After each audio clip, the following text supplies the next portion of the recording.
Hi guys, Jeff Westfall back with another Trapping Dummy for Dummies segment. If you recall, the last time we worked on different ways to get to the double outside arm control position, or, you know, I hate to use the word control in situations like this. I think maybe influence sometimes is more appropriate. It's more likely I'm controlling you if I've got you on the ground. But I can be, while you're staggering and going this way, I can be influencing you without being able to shell off all your possibilities. So sometimes there are certain positions where I like to use the word influence. That's confusing to some people, but that's okay. Anyway, so we are in this double outside line of engagement. 3 different ways. If you were looking at me as the dummy, my head can be on this side of the 2 arms, it can be in between the 2 arms, and my head can be on that side of the 2 arms, depending on how things move. So that's going to play in with some of the different things I might do, especially as my opponent starts to move his arms. So what we're going to do first here is we're going to imagine his reaction. Keep in mind that what we simulated last time, a lot of times, was being able to hit to the head by disengaging around this way. But we simulate that he blocks, and that's where we get initially to our position. And we learned a bunch of different ways to do that last time. But in this case, now we're putting our thoughts on what we do, or what he does at this moment. How does he react to suddenly finding himself blocking this? And how is he blocking it? Well, it's not always his left arm. Sometimes, as this Jiao Sao arm starts to swing around here towards my left ear, if I'm inexperienced or a little bit badly trained, I might bring this arm across, putting both hands here and nothing over here on this side. So if I'm actually imagining this arm I initially had the pock on is actually jumping over there to block, then it's very easy to come back to this side. He's opened up the original line. I can come back to that side. So that's our first one. Our first one. Now, by the way, that can be a straight punch, that can be a backhand. Our next one is a low hit, which is usually a groin hit. So when I've made it to here, a lot of times his reaction to covering up everything here is he's not thinking, his mind is more in his upper body than his lower body. He's thinking about base with his lower body, but not about protecting targets necessarily. So I can just slide my hand across the dummy. And what I'm imagining is sliding my hand up into the groin. Now, this is a little bit high for a groin. We'll show you a different way to do it in a minute. Each one's kind of a trade-off, but they both work okay. You can do your low strike. Now that can be your last shot, or that can flow right into something else. The other way we can practice it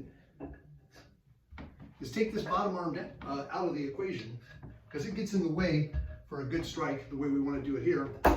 Now I've got this pad down here right about at hip and groin height.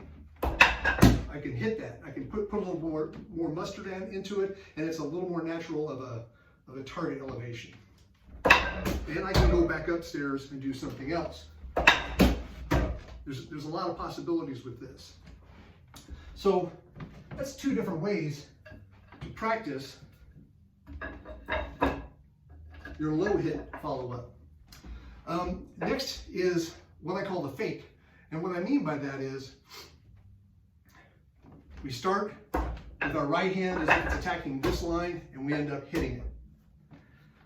So we're here, I come over to this side only to come back to this side. So what's happening here is when I come up and I start to come around, he again makes the same mistake. He sends both arms over here to defend, opening up this far side.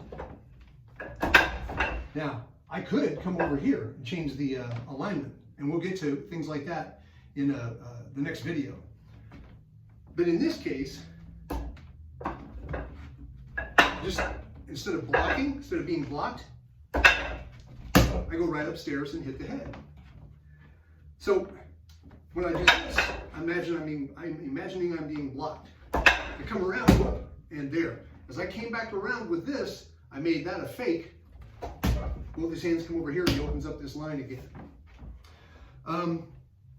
The last one we want to look at today is we imagine this would be a fairly rare occurrence, and that is when the guy feels your 2 arms on the outside and he goes, "Raw!" and wants to spread them out. This is a weak movement direction. moving the levers this way, pulling your shoulders back with your muscles in your middle of your back, that's a strong motion. But your elbows, anytime your elbows start to get even a little bit out to the side, this motion becomes very weak. So it's pretty easy usually to crush this stuff, and most of the techniques we're going to work on are going to work on energy where the arms are in. But it could just be he gets spazzed out and times it so early that you haven't had a chance to lock in yet, or he could be a monster. My son-in-law would be able to do this much harder than I can pull in, unless I time it right. So anyway, what we're imagining is the moment we get to here, we feel the arms spreading a little bit. Well, in trapping, at least in Wing Chun style trapping, if he opens up the center line, you take it. You don't worry about trapping anymore. Remember the basic principle of trapping. You don't want to trap. You don't want to demonstrate your skills at trapping. You want to hit, or you want to control, right? But you want to trap if the opponent is making it impossible for you to try to control him or try to hit him. So when I get to here, and I feel that line open up, why should I do any trapping when the line's right there? All I need to do is move and strike right down the center. So I can feel that and just go with one linear shot. I can feel that and come down the center with a blast. There's a lot of different ways I can do it. The bottom line here is, in the rare occasion that when you do this, he does that, he opens up the center, have your guard up. Don't just, ignore everything he could do, but take advantage of the fact that the center line is now open. Okay, now that takes care of today's lesson. Next time I'm going to show you some even cooler, I think, or at least equally cool, things that we can do off of this Jiao Sao into the opponent's arm. It's really fascinating how many different ways we can manipulate someone from this position.